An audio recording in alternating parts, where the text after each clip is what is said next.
part 2 of Pro Wrestling in 1990, we will be covering the NWA. Champions going into 1990 are the NWA World Heavyweight Champion Ric Flair, NWA United States Heavyweight Champion Lex Luger, NWA World Tag Team Champions the Steiner Brothers, the NWA US Tag Team titles are vacant, and the NWA World TV Champion is the Great Muta. The first big pay-per-view for NWA in 1990 is WrestleWar 90, Wild Thing, with a main event of Ric Flair versus Sting for the NWA World Heavyweight title. A few of the more important storylines leading up to WrestleWar 90s were the tag team champions the Steiner Brothers feuding with Doom. At this point, Doom were still wrestling with mask on and were still managed by women. We had two mid-card wrestlers, Flying Brian Pillman and the Z-Man Tom Zenk, form a tag team and would go on to win the vacant NWA United States Tag Team titles in February. Arn Anderson would win the TV title by defeating the Great Muta right at the start of 1990. Lex Luger, the US champion, is calling it a conspiracy that Sting is getting a shot at the world title in Ric Flair, and he's not. Ric Flair and Sting are both part of the Four Horsemen at this time, along with Ole and Arn Anderson. Sting won the Starcade '89 tournament to become the number one contender for the NWA title versus Ric Flair. In the weeks leading up to WrestleWar, the Four Horsemen would say, as long as the NWA title stays in the family, it doesn't matter who wins. But it did matter to the Horsemen, and they would kick Sting out of the Four Horsemen. This would all go down at Clash of the Champions X, Texas Shootout. Originally, Sting was going to be in the main event, but was replaced. The main event ended up being the remaining Four Horsemen, Arn Anderson, Ole Anderson, and Ric Flair, versus the Dragon Master, Buzz Sawyer, and the Great Muta, managed by Gary Hart. Also, this was a steel cage match. Sting would come out and try to attack the Horsemen by climbing the cage, but the worst possible thing that could happen happens. Sting would be pulled off the cage by head of security Doug Dillinger, and Sting would blow out his knee. And just like that, the main event for WrestleWar will not happen. Sting would be replaced by Lex Luger in the main event of WrestleWar. The story has always been that Jim Herd wanted Flair to drop the belt to Luger at WrestleWar, but Flair refused because he had already promised the belt to Sting. Let's get into a few of the matches from WrestleWar 90 before we get into the main event. The Rock and Roll Express beat the Midnight Express. This is one of NWA's best feuds that they've ever had. They've been feuding since the mid-'80s and have feuded over the NWA World Tag Team titles and the United States Tag Team titles. The Road Warriors beat the Skyscrapers. This was Mean Mark Callis and the Masked Skyscraper. Mean Mark Callis would go on to be the Undertaker in the WWF later on this year, and the Masked Skyscraper was Mean Mike Enos. At this very moment, he was one half of the AWA World Tag Team Champions.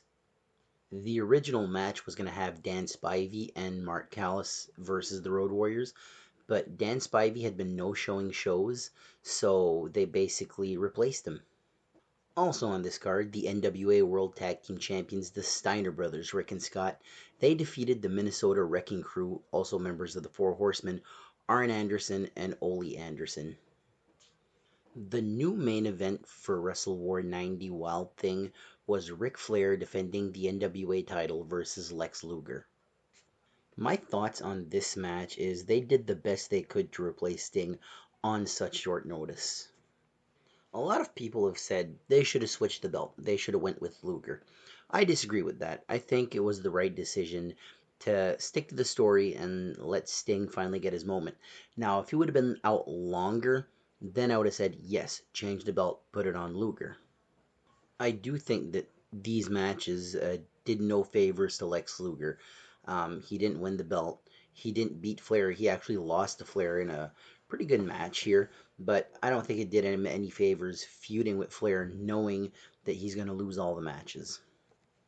Lex Luger would turn face at WrestleWar 90 with Sting in his corner.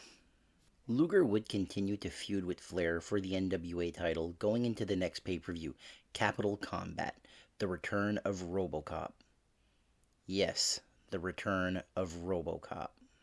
Elsewhere on the card, Kevin Sullivan, Buzz Sawyer, and Cactus Jack would form a stable called the Sullivan's Slaughterhouse. Buzz Sawyer is such an interesting wrestler to look up.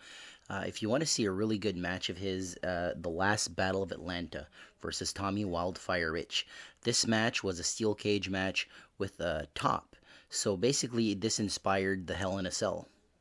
Buzz Sawyer would actually pass away like 2 years later, very young, 32 years old, from a drug overdose. The Freebirds would feud with the Rock and Roll Express during this time period. The NWA United States Tag Team Champions, Flying Brian Pillman and the Z-Man, would feud with the Midnight Express. They would have a match, and they would actually do an injury angle where Jim Cornette and the Midnight Express would actually injure Flying Brian's throat with the tennis racket. The AWA World Tag Team Champions, the Destruction Crew, appeared as the Minnesota Wrecking Crew too. They were brought in as almost mercenaries by Ole Anderson. They would only have a handful of matches. They would actually challenge for the NWA World Tag Team titles versus the Steiners, unsuccessfully though. They also wrestled under mask as the Minnesota Wrecking Crew too. They were never officially known as the Destruction Crew. They weren't mentioned as the AWA Tag Team Champions. They were just basically brought in for a handful of matches at this point. Sting was still appearing on TV, even though he was injured, feuding with the Horsemen, feuding with Ric Flair, while Ric Flair was feuding also with Lex Luger. So let's get into this show. Capital Combat, the return of RoboCop. Kevin Sullivan, Bam Bam Bigelow, and Cactus Jack would team up to face the Road Warriors and Norman. This would be Hawk and Animal's last NWA pay-per-view before going to the WWF. The Midnight Express would challenge Flying Brian Pillman and the Z-Man for the U.S. Tag Team titles. The Midnight Express would win the U.S. Tag Team titles clean, even though they are the heels. I absolutely love that the Midnight Express won back the belts. When I think of the United States Tag Team Championships, I think of Jim Cornette and the Midnight Express. So I'm going to get into the RoboCop segment here. So Sting comes out, and the Four Horsemen attack him, and they put him in a shark cage. Now, there was a shark cage at ringside for the last match, which was the U.S. Tag Team title match. The shark cage was used to put Jim Cornette in it, and it's the only reason it was there, and for this segment. They stuff Sting into the cage, and then lock him in. But RoboCop comes out, and he bends the bars and frees Sting as the Horsemen run. The Rock and Roll Express would take on the Fabulous Freebirds in a strap match. This match would be won by the Rock and Roll Express. Not the best match. I've seen a lot worse as well, but not the best match. The NWA World Tag Team titles would be on the line. The Steiner Brothers versus Doom. A very good match. Two teams that I really like. And it would start off Doom's first title reign. They would beat the Steiners on this night and become the NWA World Tag Team Champions. Now time for the main event, a steel cage match for the NWA title, Ric Flair versus Lex Luger.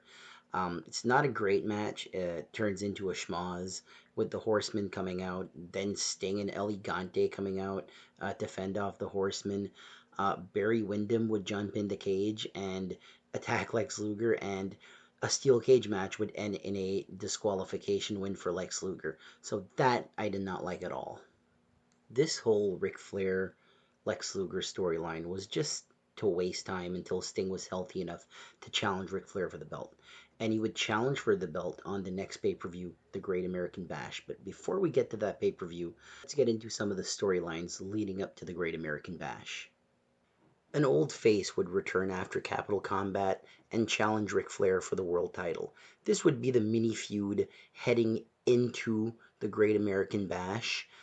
They would meet at the Clash of the Champions. The Junkyard Dog would return. He would be part of Sting's own group to combat the Four Horsemen, the Dudes with Attitude. Mr. Wonderful Paul Orndorff, Lex Luger, Elegante, Junkyard Dog, and Sting. And also the Steiner brothers would join the team. The Four Horsemen at this point included Ric Flair, Ole Anderson, Arn Anderson, Barry Windham, and Sid Vicious. Another wrestler that would make his debut for the NWA around this time is Stan the Lariat Hansen from All Japan Pro Wrestling. He would feud with Lex Luger later on in the year for the United States title. So let's get into a few of the things happening at Clash of the Champions. The United States Tag Team titles are on the line. The Rock and Roll Express would defeat the Midnight Express by DQ. Lex Luger would successfully defend the United States title against Sid Vicious. The match only lasted 26 seconds. And the Team of Doom, Ron Simmons and Butch Reed, would successfully defend their tag team titles against the Steiner brothers. In the main event, a very past his prime Junkyard Dog beat Ric Flair by disqualification for the NWA World Heavyweight title. The dudes with attitudes were in Junkyard Dog's corner. The Horsemen came out. It was a mess at the end. This Clash of the Champions I actually owned on that same VHS that had Saturday Night's Main Event from January 1990. My uncle gave me 2 cassettes, each with one Saturday Night's Main Event and Clash of the Champions. And on that one cassette, there was the Saturday Night's Main Event from 1990 with Hogan and Warrior teaming up, and this one. Now let's get into the Great American Bash, because the Great American Bash really is the NWA's WrestleMania for this year, because it's the crowning of a new champion in Sting. But we'll get to that match after we get into a few of the matches on the Great American Bash.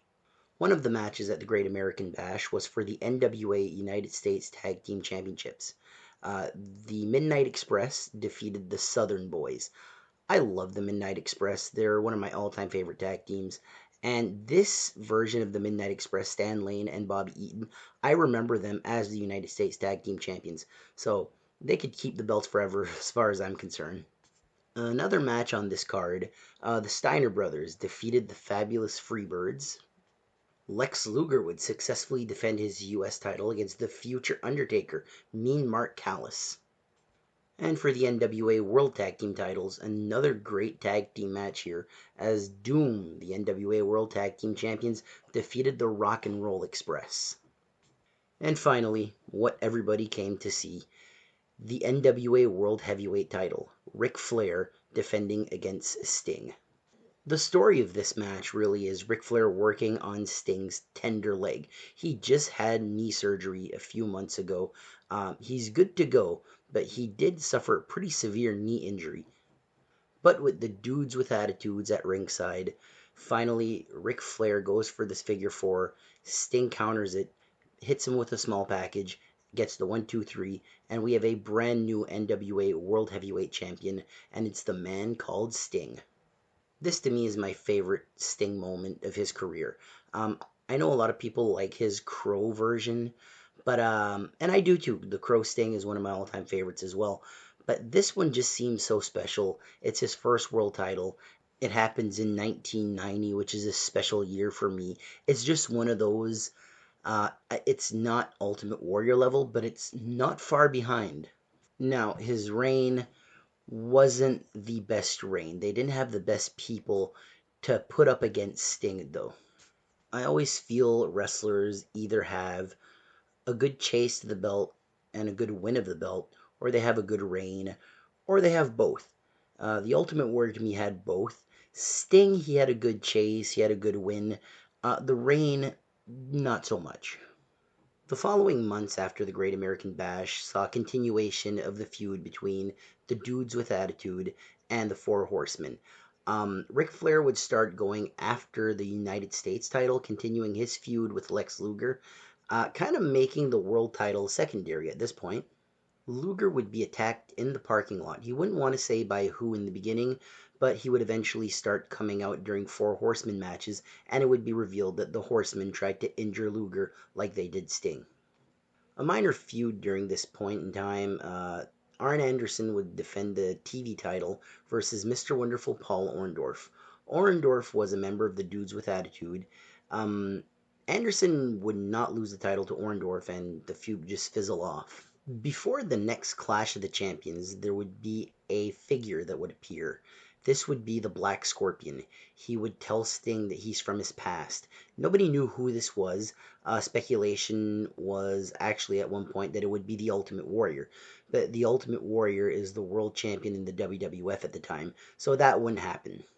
The next Clash of the Champions would be titled Clash of the Champions 12, Fall Brawl 90, Mountain Madness. The two big matches on this card would see Lex Luger defeat Ric Flair by disqualification to retain the United States title when Stan Hansen attacked Lex Luger, setting him up as the next challenger to the United States title. I always felt that Lex Luger's best time in wrestling was his time as the United States champion in the NWA. He had a good time with the Lex Express in the WWF. In '91, he would be the WCW World Heavyweight Champion. He would be WCW World Champion in the late '90s with the NWO angle. But to me, Lex Luger, his best moments was in the late '80s, early '90s as the US Heavyweight Champion. And the main event on this Clash of the Champions was for the NWA World Heavyweight title. Sting would defend against the Black Scorpion. The magic in this match was basically Sting was going to unmask the Black Scorpion. He takes off the mask. He's wearing another mask, and then another Black Scorpion appears on the ramp. So the guy he was fighting in the ring wasn't the Black Scorpion at all. So more mind games. It's funny how the Black Scorpion's storyline really was the bulk of Sting's NWA World Heavyweight title reign. He was champion for 188 days, and the majority of that reign is the Black Scorpion storyline. The following month would be Halloween Havoc 1990. This would be the second to last pay-per-view of the year. The most notable thing that happened in between Clash of the Champions and Halloween Havoc, the Steiner brothers won the United States Tag Team Championships from the Midnight Express. Sting's next challenger would be revealed to be Sid Vicious, and Ric Flair and Arn Anderson would start feuding with the NWA World Tag Team Champions Ron Simmons and Butch Reed, Doom. Let's get into a few of the matches in Halloween Havoc. The United States Tag Team Championships were on the line. The Steiner brothers had been feuding with the Nasty Boys, Brian Knobbs and Jerry Sags. The Steiners would retain, and a few months later, I believe, the Nasty Boys would be in the WWF. The tag team scene in wrestling at this point in time is unbelievable. In the WWF, you have Demolition, the Hart Foundation, the Rockers, the Road Warriors would be the Legion of Doom, who split their time between the NWA and WWF. In the NWA, the Steiner Brothers, Doom, the Rock and Roll Express, all of these great tag teams. Speaking of great tag teams, the NWA World Tag Team Champions Doom would go to a double countout with Ric Flair and Arn Anderson of the Four Horsemen at Halloween Havoc. In the shocker of the night, Lex Luger would lose the NWA United States Heavyweight Championship to Stan the Lariat Hansen. And in the main event, for the NWA World Heavyweight title, Sting defeated Sid Vicious, but there was a great ending to this match where Sid Vicious seemingly had won the NWA World Heavyweight title after, I believe, the Four Horsemen had drawn Sting to the back, and then Sting came back out and just got pinned by Sid Vicious. Then as that Sting was leaving, there were two Stings. So the other Sting was Barry Windham. So they did a bait and switch, and then Sting got back to the ring. Stinger Splash, 1, 2, 3. He retains the NWA World Heavyweight title. A great ending to the match. There would be one final Clash of the Champions before the big show of the year, Starcade. Other than the Black Scorpion storyline, one of the main feuds was still the Horsemen versus Doom. Ric Flair wanted another shot at the tag team titles for him and Arn Anderson. And at the Clash 13, Ric Flair would get a match with Butch Reed. If he wins, both him and Arn Anderson get a shot at the NWA World Tag Team titles at Starcade. Also at Clash 13, the Black Scorpion wanted a face-to-face confrontation with Sting, but under conditions. The Black Scorpion would be in a cage, and he would want to show Sting his black magic. This clash wasn't the best clash. One title match, the Steiners successfully defended the U.S. Tag Team titles against Magnum Force. Sting would have his confrontation with the Black Scorpion, and Ric Flair would defeat Butch Reed to get a shot at the NWA World Tag Team titles. The black magic that the Black Scorpion was talking about would be things like appearing at one place and then another, making someone go into a cage and then they turn into a tiger, having a referee basically attack Sting because the Black Scorpion took over his mind, things like that. So let's get into Starcade. This is the WrestleMania of WCW or the NWA. Um, the Great American Bash really felt a lot bigger, but this was still the big show of the year, December 16th, 1990. A tournament would be held at Starcade, the Pat O'Connor International Tag Team Tournament, which would have tag teams from all around the world. Um, a one-night tournament won by the United States and the Steiner brothers. Lex Luger would get his rematch for the United States Championship, and he would defeat Stan Hansen, winning back the U.S. title. Ric Flair would no-show the NWA World Tag Team title match, and he would be replaced by Barry Windham. So Barry Windham and Arn Anderson, representing the Four Horsemen, would take on Doom, the NWA World Tag Team champions.